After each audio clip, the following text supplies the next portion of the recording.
Alors ça a été relativement simple. Tout bonnement, je suis parti d'une feuille de papier et d'un crayon, et compte tenu que ma pratique quotidienne, c'est plutôt la gestion de patrimoine et tout ce qui entoure la transmission du patrimoine, j'ai listé l'ensemble des questions auxquelles j'avais parfois des difficultés à répondre, ou des difficultés, des points d'accroche pour mes clients, des situations de famille recomposées, des transmissions que je n'arrivais pas à faire, où je n'avais pas l'ensemble des réponses. Donc j'ai fait en fait tout simplement un listing de toutes les questions sur lesquelles j'aimerais que le droit évolue dans l'intérêt des citoyens.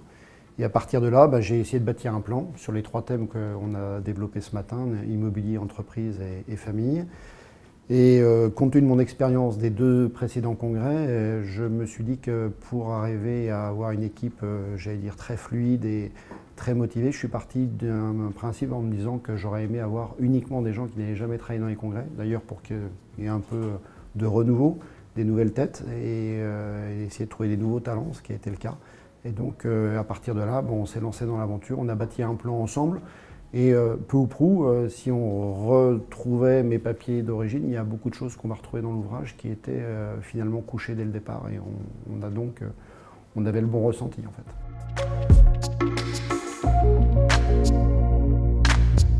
Si j'avais quelques mots à dire sur pourquoi venir au congrès, en fait, le travail de l'équipe, en tout cas ce qu'on a essayé de démontrer, c'est qu'effectivement on fait tous du conseil au quotidien. On n'a pas pour mission d'expliquer au notaire qu'il faut se mettre à faire du conseil. On en fait nécessairement, naturellement, au quotidien, quand on écoute nos clients en droit de la famille, quand les acquéreurs viennent nous poser des questions sur savoir comment ils doivent acquérir le bien. Pour autant, on veut essayer de démontrer que le conseil n'est pas au moment de la rédaction de l'acte. Moi, j'aimerais faire comprendre aux confrères qu'on doit être énormément dans l'anticipation. C'est-à-dire que finalement, on devrait être beaucoup plus en amont dans beaucoup de choses. On devrait être en amont de la mise en vente d'un bien. Je trouve que l'intervention est beaucoup trop tardive. On nous consulte sur la vente au moment de la signature du compromis. Mais c'est bien avant qu'on aurait dû se poser la question de savoir: est-ce que je vends? Pourquoi je vends? Quel est le devenir du prix de vente? Nous sommes une famille avec un démembrement de propriété. Quelles sont les conséquences de cette vente, la répartition du prix? Donc en fait, l'idée, c'est de démontrer à nos confrères qu'on devrait être en permanence dans l'anticipation et être bien en amont des opérations et non pas en aval.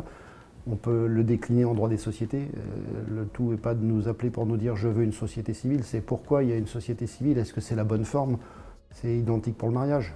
Ça choque personne finalement de découvrir que des milliers ou des millions de personnes se marient sans avoir jamais consulté un notaire, et découvrir bien trop tard que ce n'est pas le bon régime matrimonial. Donc essayer de faire en sorte que les confrères comprennent qu'on doit être très en amont du conseil et pas au moment de la rédaction de l'acte. Voilà. Si on a réussi cette mission, ce serait parfait.